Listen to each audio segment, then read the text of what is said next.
একটা ৩০০ টাকা দামের পুরাতন ভাঙাচোরা ডাস্টবিন চুরি হয়ে গেছে, আর সেটা ফেরত পাওয়ার জন্য এই সাধারণ নাপিত পুলিশকে অফার করে বসেছে পুরো ৭ লাখ টাকা। পুলিশ পাগল ভেবে বারবার লোকটাকে তাড়িয়ে দিলেও তার একই কথা, এই ডাস্টবিন আমার চাই চাই। কিন্তু পুলিশ জানে না এই পাগল লোকটা ইতিমধ্যে একজন মানুষের ধর থেকে মাথা আলাদা করে ফেলেছে, আর এই মুহূর্তে সে ওই থানার ভিতরেই তার পরের শিকার খুঁজছে। কিন্তু আগেই বলে রাখি, এই একটা ডাস্টবিনের পিছনে এমন এক রহস্য লুকিয়ে আছে যা জানার পর তোমার মানুষের উপর থেকে বিশ্বাস উঠে যাবে। প্রশ্ন হচ্ছে কি সেই রহস্য? সেটা জানতে চলো শুরু করি তামিল ক্রাইম থ্রিলার মুভি মহারাজার এক্সপ্লেনেশন। মুভি শুরু হয় এক সাদাসিধে ও ছাপোষা মানুষ মহারাজাকে দেখিয়ে। তার নামে রাজা থাকলেও সে আসলে একজন সাধারণ নাপিত। মহারাজার এই দুনিয়া কেবলমাত্র দুটো মানুষকে ঘিরে, এক তার স্ত্রী আর দ্বিতীয় জন তার ছোট্ট আদুরে মেয়ে জ্যোতি। আজ সে দোকান থেকে ছুটি নিচ্ছে কারণ কাল খুব ভোরে তাকে স্ত্রী সন্তান নিয়ে বেড়াতে যেতে হবে। তবে মালিক প্রথমে কিছুটা গড়িমসি করলেও শেষমেশ সব কাস্টমার বিদায় করার শর্ত দিয়ে তা রাজি হয়ে যায়। পরের দিন রাস্তার এক পাশে একটা বাড়ির দরজার সামনে মহারাজার স্ত্রী আর মেয়ে বসে আছে, আর রাস্তার ঠিক উল্টো দিকেই মহারাজা দাঁড়িয়ে একটা খেলনার দোকানে। সেখান থেকে সে একটার পর একটা পুতুল উঁচিয়ে ধরে ওপাশে স্ত্রীকে দেখাচ্ছে, কিন্তু তার স্ত্রী যেন কোনোটা পছন্দ হচ্ছে না। শেষমেশ একটা পুতুল পছন্দ হলে মহারাজার দোকানদারকে ওটা প্যাক করতে বলে। ঠিক তখনই তার নজর পড়ে সামনে রাখা এক চমৎকার মা ও সন্তানের মূর্তির উপর। মহারাজার মনে হয় এটাই তার স্ত্রীর জন্য একটা পারফেক্ট গিফট হবে। তখন দোকানদার রসিকতা করে একবার স্ত্রীকে দেখিয়ে নিতে বললেও মহারাজার পাক্কা বিশ্বাস যে এটা তার পছন্দ হবেই। কিন্তু ঠিক সেই মুহূর্তে ঘটে যায় এক ভয়াবহ দুর্ঘটনা। প্রচন্ড গতিতে ছুটে আসা এক ট্রাক নিয়ন্ত্রণ হারিয়ে সরাসরি ঢুকে পড়ে সেই বাড়িতে, ঠিক যেখানে মহারাজার স্ত্রী আর মেয়ে বসেছিল। মুহূর্তের মধ্যেই সাজানো ঘরটা ধ্বংসস্তূপে পরিণত হয়। মহারাজার হাতে থাকা সেই শোপিসটা মাটিতে পড়ে চুরমার হয়ে যায়। আশেপাশে সবাই যখন ওদিকে ছুটে যাচ্ছে তখন মহারাজা পাথরের মূর্তির মতন স্তব্ধ। তার দু চোখ বেয়ে কেবল পানি গড়িয়ে পড়ছে, কেননা এই মুহূর্তে তার পুরো পৃথিবীটাই ধুলোর সাথে মিশে গেছে। তবে এই দুর্ঘটনার পিছনে যে আরো গভীর একটা সংযোগ লুকিয়ে আছে সেটা তুমি এখনই বুঝতে পারবে না। আর শোনো, আজকের ভিডিওতে একটা কুইজ আছে, তাই সঠিক উত্তর দিতে পারলে জিতে নেবে এই আকর্ষণীয় ব্র্যান্ড নিউ হেডফোন। কুইজের প্রশ্নটা দেওয়া হবে ভিডিওর একদম শেষে। তবে একটা কথা বলবো, ভিডিওর প্রত্যেকটা ডিটেলস খুব মনোযোগ দিয়ে শোনো, কেননা একটা ছোট্ট ডিটেলস মিস করলেই তুমি ভুল উত্তর দেবে। যাই হোক, এরপর মুভির দৃশ্য বদলে লাভ দেয় ১৫ বছর পরে। জ্যোতি এখন অনেক বড়, ক্লাস 10-এ পড়ে। পড়ালেখায় সে একদমই কাঁচা, যার কারণে স্কুলের শিক্ষকরা তার উপরে বেজায় বিরক্ত। তবে খেলাধুলায় জ্যোতি একাই ১০০। তার গেমস টিচার আসিফা এই প্রতিভাটাকে ঠিকই চিনতে পেরেছে, তাই তিনি জ্যোতিকে ১০০ মিটার দৌড়ের জন্য তৈরি করছেন। আর এতদিন পর মহারাজার ছোট্ট সংসারের মেম্বার বলতে ৩ জন, মহারাজা নিজে, তার মেয়ে জ্যোতি আর লক্ষ্মী। তুমি হয়তো ভাবছো লক্ষ্মীটা আবার কে? এই লক্ষ্মী হলো একটা ডাস্টবিন। প্রশ্ন হচ্ছে, ডাস্টবিন আবার পরিবারের মেম্বার হয় নাকি? হ্যাঁ হয়, মহারাজার কাছে হয়। কেন হয় সেটা তুমি একটু পরেই জানতে পারবে, আর জানার পর তোমার ধারণা পুরোই বদলে যাবে। যাই হোক, তারা দুজনে মিলে সপ্তাহে একদিন লক্ষ্মীকে পরম যত্নে গোসল করায়, তার কপালে তিলক পরিয়ে দেয়। মহারাজার রুটিনটাও একদম ঘড়ির কাঁটার মতো বাঁধা। সকালে মেয়ের জামা ইস্ত্রি করা, তাকে স্কুলে পৌঁছে দেওয়া, তারপর সারাদিন সেলুনে হাড় ভাঙা খাটুনি। কিন্তু দিন শেষে মেয়ের ওই একচিলতে হাসিটাই মহারাজার বেঁচে থাকার একমাত্র ভরসা। আসলে স্ত্রীকে হারানোর পর এই জ্যোতি মহারাজার সবকিছু। জ্যোতিও তার বাবাকে মাথায় তুলে রেখেছে, সে সব বিষয়ে তার মায়ের মতো শাসন করে, আর মহারাজাও তা হাসি মুখে মেনে নেয়। মেয়ের যে কোনো বিপদে মহারাজা সব সময় বুক চেতিয়ে দাঁড়ায়, আর কিভাবে সেটা করে তা তুমি একটু পরেই দেখবে। এবার জ্যোতির স্কুলের প্রিন্সিপাল মহারাজাকে ডেকে পাঠায়। এখানে দেখা যায় প্রিন্সিপাল কোনো যাচাই বাছাই না করেই জ্যোতির নামে উল্টোপাল্টা অভিযোগ তুলে তাকে টিসি দিয়ে বের করতে চাইছে। কিন্তু মহারাজা পেশায় নাপিত হলেও মাথা নিচু করে অন্যায় মেনে নেওয়ার লোক না, তাই সে শুরু থেকে একটাই কথা বলে যাচ্ছে, তার মেয়ে নির্দোষ, সে কোনো অন্যায় করতেই পারে না। কিন্তু প্রিন্সিপাল কিছুতেই ছাড়বার পাত্র না, যেন তেনভাবে সে জ্যোতিকে দোষী বানাতেই চাইছে।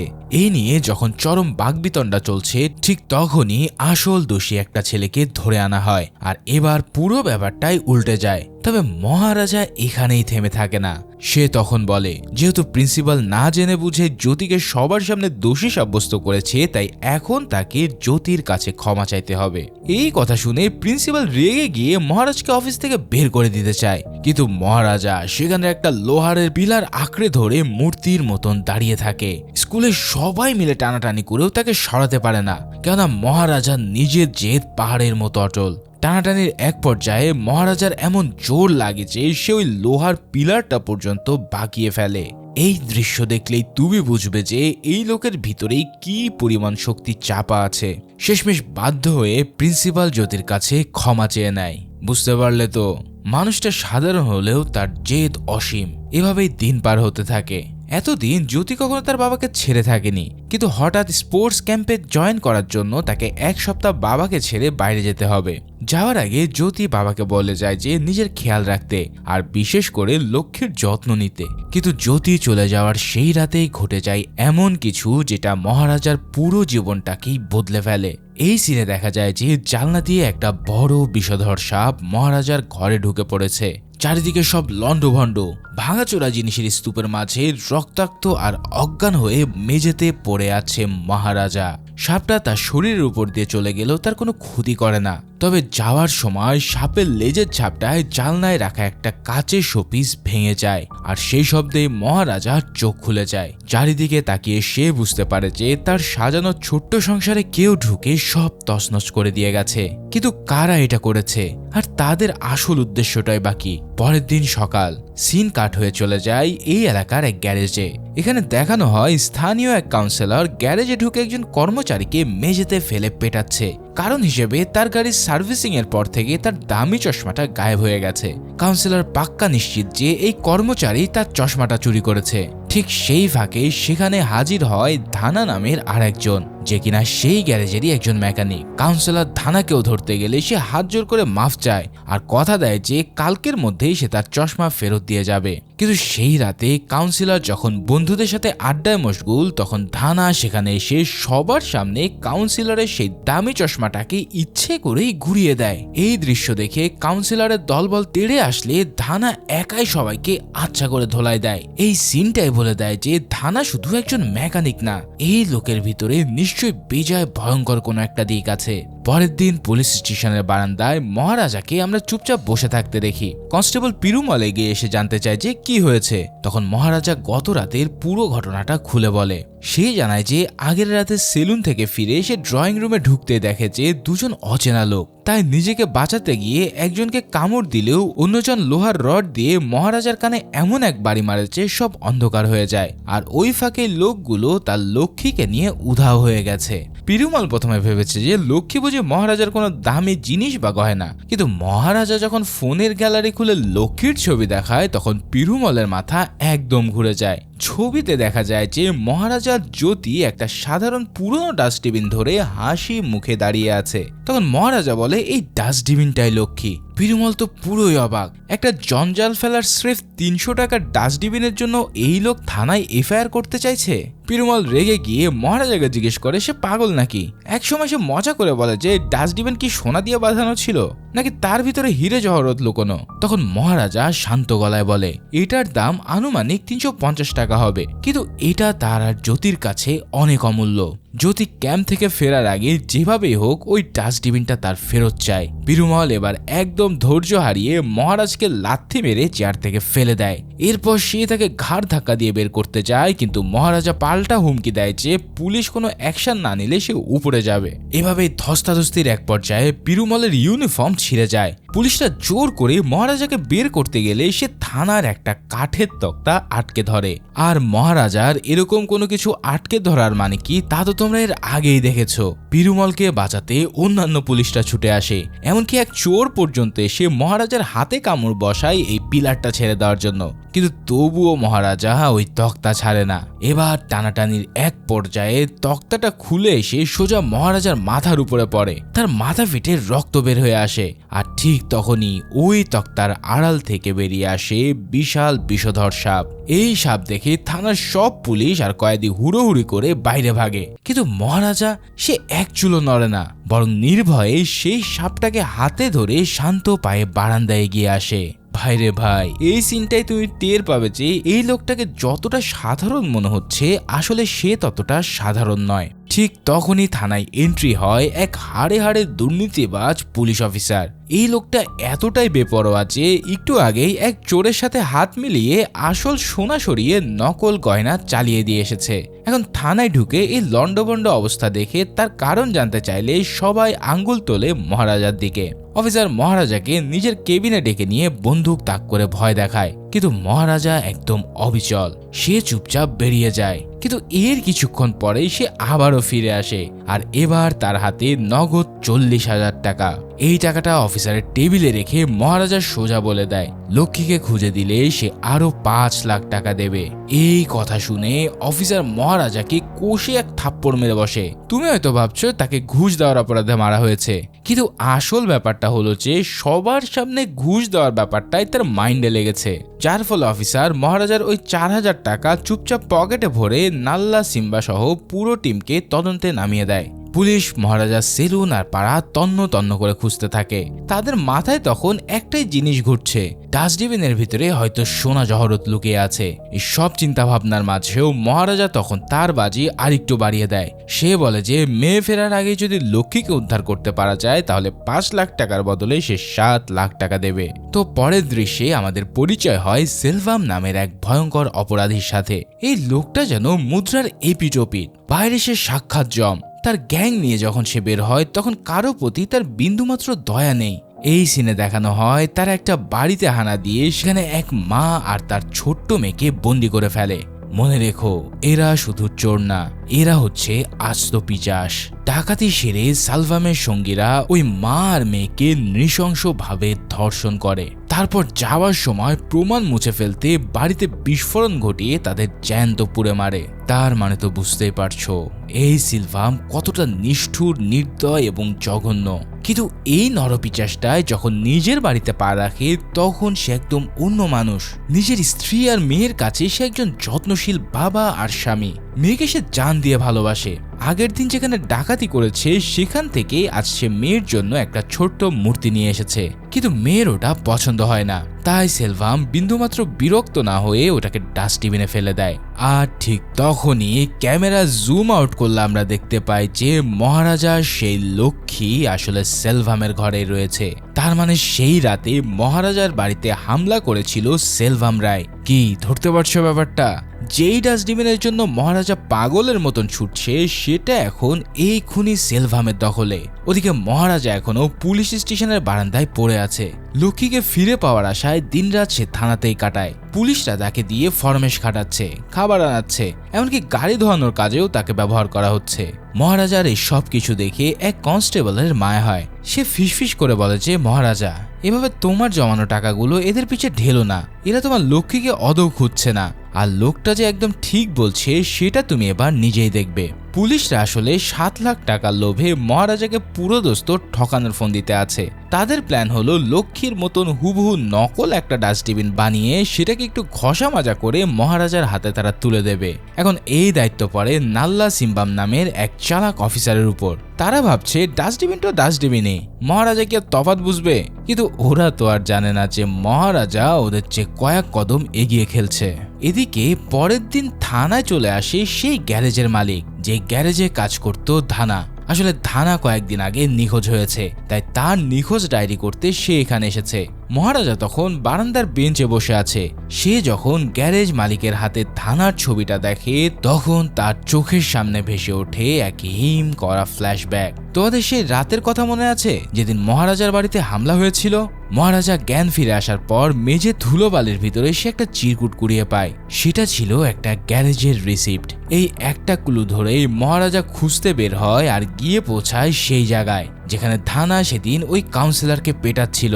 ধানা নিজের কাজ সেরে স্কুটি নিয়ে ফিরে যাচ্ছে, আর মহারাজা তখন ছায়ার মতন তার পিছু পিছু লেগে আছে। যেহেতু তার বাড়িতে সে এই রিসিপ্ট পেয়েছে তাহলে নিশ্চয়ই ধানার সাথে এই কেসের কোনো যোগসাদৃশ্য আছে। এভাবে এক সময় ধানা নিজের আস্তানায় পৌঁছে পিছনে তাকাতেই দেখে মহারাজা দাঁড়িয়ে আছে। ধানা তখন বিরক্ত হয়ে বলে, সেদিন তোকে শেষ করে দিলে আজ এই ঝামেলা পোহাতে হতো না। ঠিক তখনই ধানার সাঙ্গপাঙ্গরা চারিদিক থেকে মহারাজাকে ঘিরে ধরে। এবার ধানা একটা ধারালো অস্ত্র নিয়ে তার সামনে এগিয়ে আসে। কিন্তু ঠিক সেই মুহূর্তে ঘটে যায় এক অবিশ্বাস্য ঘটনা। এতক্ষণে শান্ত মহারাজা এবার রূপ নেয় হিংস্র পশুতে। সে এক ঝাটকায় হাত সরিয়ে নিতেই ধানার হাতের সেই অস্ত্র তারই এক সাঙ্গপাঙ্গের হাত কেটে ফেলে। এরপর মহারাজা ধানার শরীরের বিভিন্ন জায়গায় একের পর এক পেরেক গাঁথতে থাকে। এই কারণে যন্ত্রণায় কাতরাতে থাকা ধানাকে মহারাজা ঠান্ডা গলায় জিজ্ঞেস করে, সেই রাতে তোর সাথে আমার বাড়িতে আরো দুজন ছিল, সত্যি করে বল এরা কারা? তখন ধানা বুঝে গেছে যে আজ তার শেষ দিন। সত্যি বললেও এই লোকটা তাকে ছাড়বে না, তাই সে উল্টো চ্যালেঞ্জ ছুড়ে দিয়ে বলে যে দুজন ছিল ঠিকই, তবে তাদের মধ্যে একজন কিন্তু তোর এই পুলিশ স্টেশনে বসে আছে, যা চাইলে যাচাই করে দেখ। এই কথা বলে ধানা পালাতে গেলে মহারাজা তার রামদা দিয়ে এক কোপে ধর থেকে মাথা আলাদা করে দেয়। একবার চিন্তা করো ওই লোকটার কথার মানে কি দাঁড়াচ্ছে। আসলে তার কথাতে আমরা বুঝতে পেরেছি যে মহারাজা কেন দিনরাত পুলিশ স্টেশনে মূর্তির মতন বসে আছে। আসলে সে ডাস্টবিন চুরির রিপোর্ট করতে আসেনি, সে মূলত ধানার লাশের সামনে দাঁড়িয়ে প্রতিজ্ঞা করেছে পুলিশের ইউনিফর্মের আড়ালে লুকিয়ে থাকা ওই ব্যক্তিটাকে সে ধরবেই, আর ধরে তাকে ধানার চেয়েও সে ভয়াবহ শাস্তি দেবে। সত্যি বলছি, এই রিভিলের পর মুভিটাকে তুমি সম্পূর্ণ নতুন রূপে দেখতে শুরু করবে, কেননা মহারাজার প্রত্যেকটা অদ্ভুত আচরণের পিছনে যে একটা ভয়ঙ্কর মাস্টার প্ল্যান চলছে সেটা এবার একটু একটু করে পরিষ্কার হচ্ছে। তো পুলিশ এবার সেই কাউন্সিলরকে ডেকে আনে যার সাথে ধানার ঝামেলা হয়েছিল। জিজ্ঞাসাবাদে কাউন্সিলর জানায় যে এই নিখোঁজের ব্যাপারে সে কিছুই জানে না, তবে একটা সে ক্লু দেয় আর সে জানায় সেদিন আরো একজন লোক ধানাকে খুঁজতে গ্যারেজে এসেছিল। এবার পুলিশ ওই লোকের ব্যাপারে জানতে চাইলে কাউন্সিলর চেষ্টা করেও কিছুতেই তার ইনফরমেশন মনে করতে পারে না। ওদিকে ধুরন্ধর নাল্লা সিম্বাম আর বাকি পুলিশরা এমন একজনকে ধরে আনে যে হুবহু লক্ষ্মীর মতন আর একটা ডুপ্লিকেট ডাস্টবিন বানিয়ে দিতে পারবে। তারা ওকে দিয়ে নকল লক্ষ্মী বানানোর কাজে লাগিয়ে দেয়। এবার মুভির টাইমলাইনটা কিন্তু দুভাবে চলবে, এখানে দুটো সময় পাশাপাশি দেখানো হবে। বর্তমানে মহারাজায় থানায় বসে আছে, আর ফ্ল্যাশব্যাকে আমরা দেখছি সেলভাম আর মহারাজা তরুণ বয়সের কাহিনী। এই অতীতে সিনে দেখা যায় সেলভাম তার ছোট্ট মেয়ের পিঠের একটা বড় ক্ষততে আদর করে মলম লাগিয়ে দিচ্ছে। এই ছোট্ট ডিটেলসটা মনে রেখো, কেননা এটাই গিয়ে পুরো মুভির সবচেয়ে বড় রহস্যর তালা খুলে দেবে। সেলভাম তার স্ত্রী আর মেয়েকে নিয়ে একটা গয়নার দোকানে যায়, সামনেই তার মেয়ের জন্মদিন, তাই সে মেয়ের পছন্দ মতো একটা দামি সোনার হার অর্ডার দেয়। এতে স্ত্রী একটু আপত্তি করলেও মেয়ের খুশির সামনে সেলভামের সবকিছুই তুচ্ছ। এদিকে মেয়ের জন্মদিনের দিন হারটা নিয়ে ফেরার পথে দাড়ি কাটতে সেলভাম ঢোকে মহারাজা সেলুনে, কিন্তু দাড়ি কাটার মাঝপথে মহারাজার ট্রিমার হঠাৎ বন্ধ হয়ে যায়। মহারাজা ব্যাটারি চেঞ্জ করতে পাশের ঘরে চলে গেলে সিলভাম একাই বসে থাকে। ঠিক তখনই তার দলের একজন ফোন করে জানায় খবরের কাগজে তাদের সব অপরাধের কথা ফাঁস হয়ে গেছে। এই কথা চলাকালীন সময় সে ভাবে যে আশেপাশে কেউ নেই, তাই সে নিশ্চিন্তে ফোনে কথা বলছিল, কিন্তু কথা শেষ করে পিছনে ফিরতেই তার বুক ধক করে ওঠে, কেননা মহারাজা এতক্ষণ তার পিছনে চুপচাপ দাঁড়িয়ে ছিল। এবার সিলভামের মাথায় একটাই চিন্তা, মহারাজা কি সব শুনে ফেলেছে? তাই সে আর এক মুহূর্ত দেরি না করে তড়িঘড়ি করে দাড়ি না কেটেই সেলুন থেকে বেরিয়ে যায়। কিন্তু এই তাড়াহুড়োতে সে মেয়ের জন্য আনা সে সোনার হারের বক্সটা সেলুনে ফেলে আসে। এদিকে কিন্তু মহারাজা একজন সৎ মানুষ, তাই ওই বক্স দেখে সে ফেরত দিতে সোজা রওনা দেয় সেলভামের বাড়ির দিকে। ওদিকে বাড়ি ফিরে সেলভাম তার সঙ্গীকে বলে যে মহারাজা সব শুনে ফেলেছে, তাই সুযোগ পেলেই তাকে সরিয়ে দিতে হবে। ঠিক তখনই তার স্ত্রী সেই সোনার হারের কথা জিজ্ঞেস করলে সে বুঝতে পারে যে জিনিসটা সে সেলুনে ফেলে এসেছে। আর ঠিক সেই মুহূর্তেই দরজায় হাজির হয়ে যায় মহারাজা, তার হাতে সেই সোনার চেনের বক্স। কিন্তু ভাগ্যের কি নিষ্ঠুর পরিহাস দেখো, কাকতালীয়ভাবে পুলিশও ঠিক তখনই সেলভামকে ধরতে চলে আসে।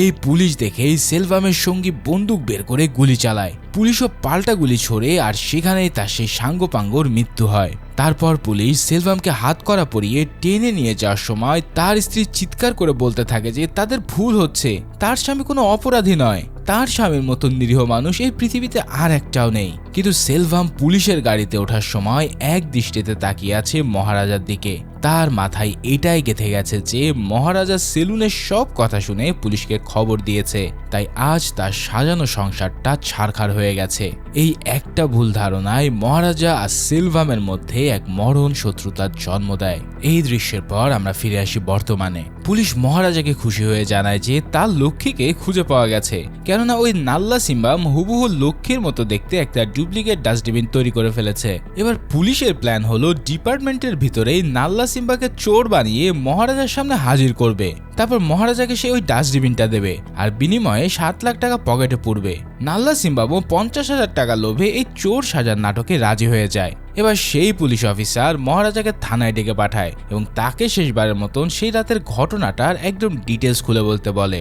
এবার মহারাজা আর কোনো রাগঢাক না রেখেই আসল সত্য বলতে শুরু করে। সে জানায় সেদিন জ্যোতি যখন ক্যাম্প থেকে ফিরে জামা চেঞ্জ করার জন্য নিজের ঘরে ঢুকেছিল, ঠিক তখনই পিছন থেকে নাল্লা সিম্বাম এসে তার চোখ চেপে ধরে। তার মানে সেদিন থানা যে পুলিশ কর্মচারী কথা বলেছিল সে আর কেউই নয়, সে হলো এই নাল্লা সিম্বাম। জ্যোতি নিজেকে ছাড়ানোর জন্য প্রাণপণ চেষ্টা করছে, কিন্তু ঠিক তখনই পিছন থেকে একটা ভারী জিনিস দিয়ে সিলভাম তাকে আহত করে ফেলে। মানে কাহিনীটা বুঝতে পেরেছো?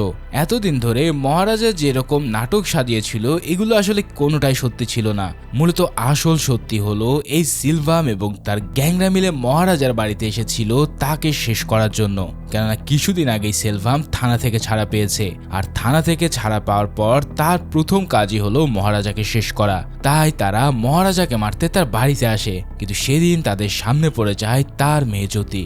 এভাবে নৃশংসভাবে মারধর করার পর সিলভাম সিলভাকে মহারাজার ব্যাপারে জিজ্ঞেস করে। সিম্বা জানায় সে গত 1 সপ্তাহ ধরে মহারাজার উপর নজর রেখেছে, তার এতক্ষণে বাড়িতে চলে আসার কথা। আসলে সিলভামদের একটা আলাদা স্টাইল ছিল, তারা যে বাড়িতে ডাকাতি করতে যেত সেখানে ডাকাতির পর রান্না করে খেত। এখানেও ঠিক একই প্যাটার্ন ফলো করে তারা রান্না করে খায়। আর এর কিছুক্ষণ পরেই ঘটে তাদের আর একটা নিয়ম।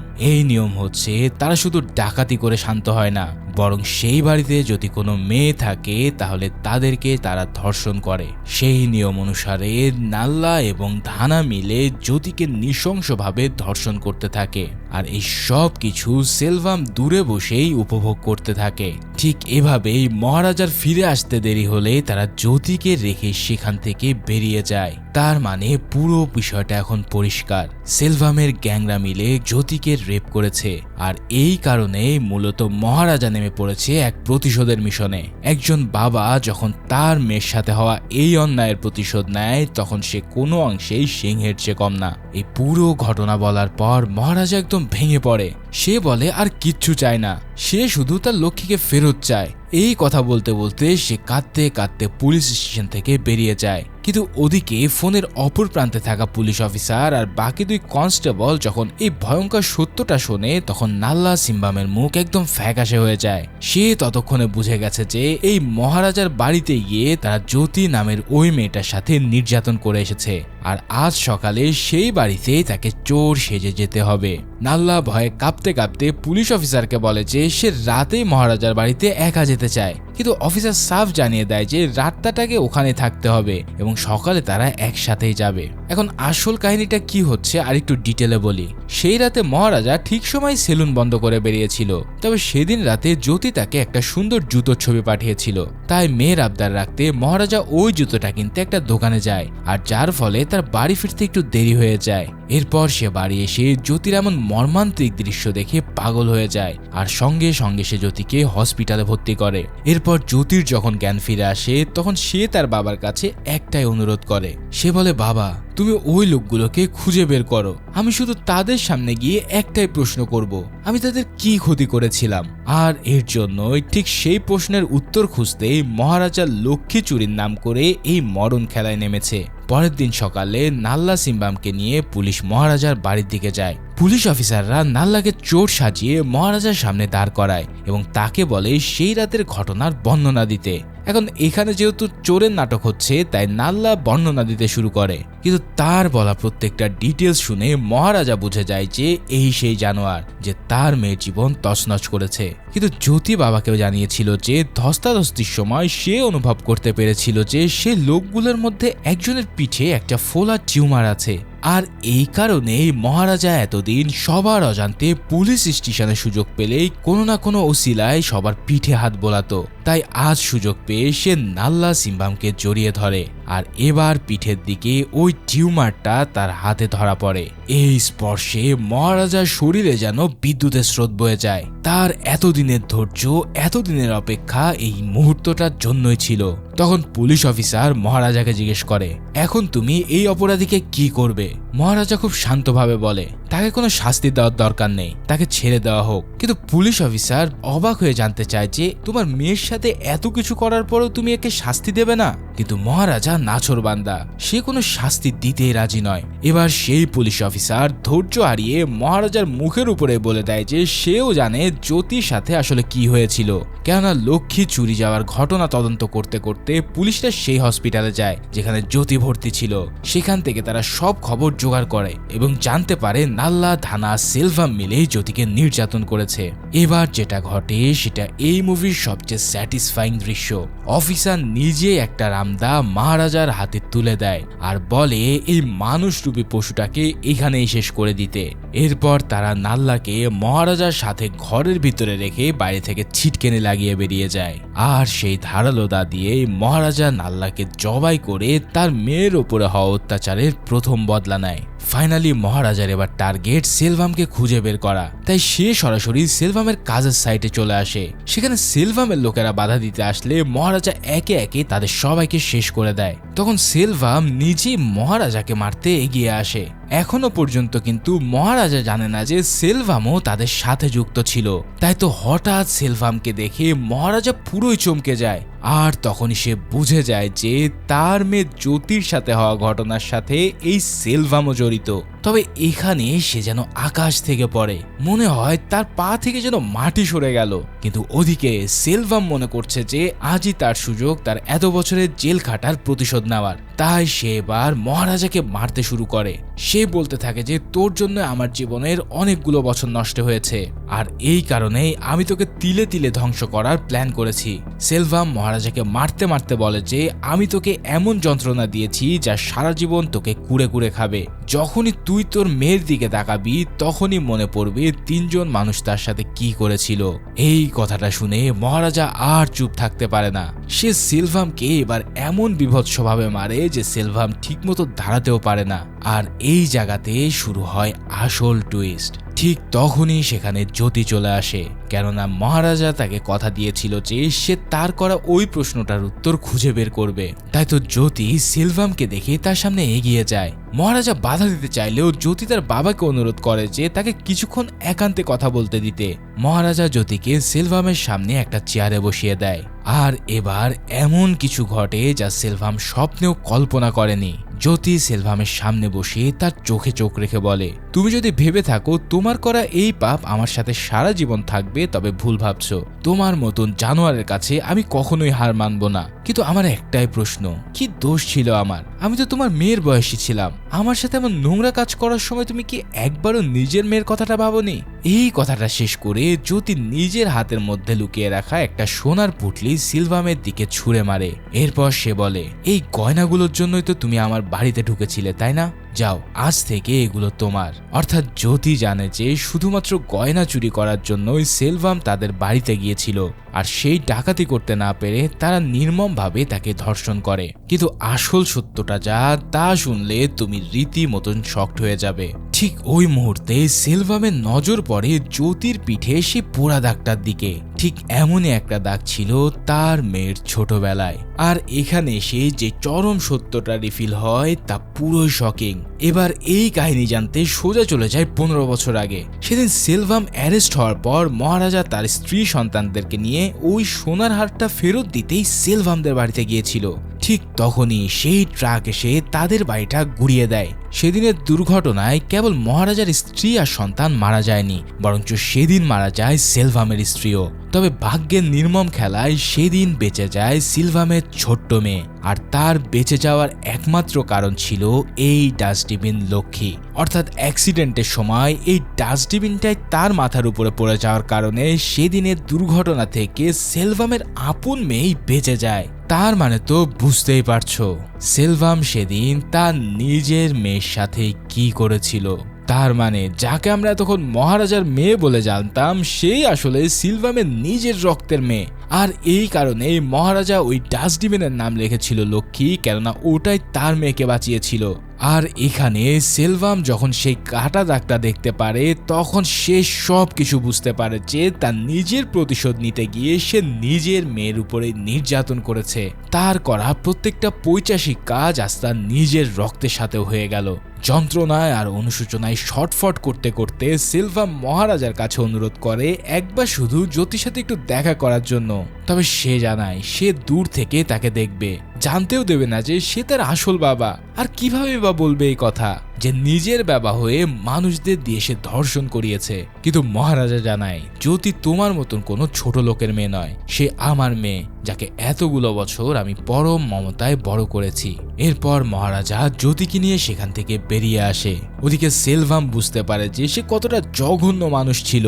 আজ তার সব পাপের ফল তার নিজের মেয়েকেই ভোগ করতে হয়েছে। তাই নিজের প্রতি ঘৃণা এতটাই তীব্র হয়ে ওঠে যে সে বিল্ডিং থেকে ঝাঁপ দিয়ে নিজেকে শেষ করে দেয়। সিলভামের মাথা থেকে বেরিয়ে আসে রক্তের স্রোত, আর এই রক্ত গিয়ে পড়ে জ্যোতির পায়ের ছাপে। শুধু তাই নয়, তার পাশে পড়ে থাকে সেই ক্ষয়ে যাওয়া সোনার চেইন। ঠিক এমনই একটা মুহূর্ত দিয়ে এই অসাধারণ, জটিল এবং হৃদয় ভাঙা মুভিটা এখানেই শেষ হয়। ভিডিওটা কেমন লাগলো তা অবশ্যই জানিও। আর হ্যাঁ, এবার তোমাদের সেই কুইজের পালা। কুইজের প্রশ্নটা ভালো করে শোনো। প্রশ্নটা হচ্ছে মহারাজা নিজের ডাস্টবিনের দাম আনুমানিক কত বলেছিল।